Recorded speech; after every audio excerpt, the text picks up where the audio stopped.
রাজীব কুমার একটা বিবৃতি দিলেন যে কোনো মুহূর্তে তাকে অ্যারেস্ট করা হবে, তার সমস্ত ব্যবস্থা কি বলবেন? বোঝানোর কাজ চলছে, বোঝানোর কাজ চলছে।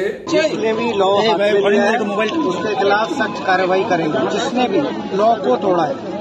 লোকসভা নির্বাচন জনমতে একটা বিরাট প্রভাব পড়ছে বা পড়তে পারে, এই আশঙ্কা করে এই রাজ্যের সোল মালিক, প্রাইভেট লিমিটেড কোম্পানির মালিক মমতা ব্যানার্জি, তিনি পুলিশের মাধ্যমে ওকে স্যারেন্ডার করার জন্য বলেছেন এবং এই কাজটা এডিজি সিআইডিকে ডিজিপি দায়িত্ব দিয়েছেন রাজশেখরনকে। ইতিমধ্যে ওখানে জবি, থমাস এবং নাজার থানা তারা ওকে সকালবেলা ফিলার পাঠিয়েছে স্যারেন্ডার করার জন্য।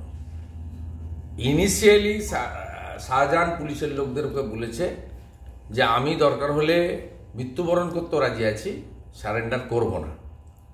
এটা আমি দুপুরবেলায় জানি। তো ওদের মধ্যে আমাদের প্রচুর লোকজন আছে। রাজীব কুমার যেটা করছেন সেটা মমতা ব্যানার্জির নির্দেশে করছেন। ও রাজীব কুমারকে মমতা ব্যানার্জি এই কারণে বসিয়েছেন।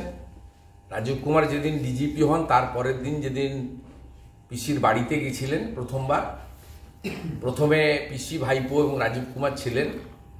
তারপরে পিসি উঠে যাওয়ার পরে ভাইপোকে 1 ঘন্টা নিয়ে তিনি বুঝিয়েছেন যে এই সময় মিলেমিশে চলতে হবে, এক হয়ে চলতে হবে, নিজেদের মধ্যে ঝগড়াঝাটি করা যাবে না।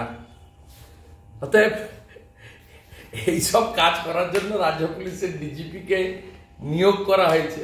তিনি এই সমস্ত ঘটকগিরি, এমিসারি, মধ্যস্থতার কাজ করছেন।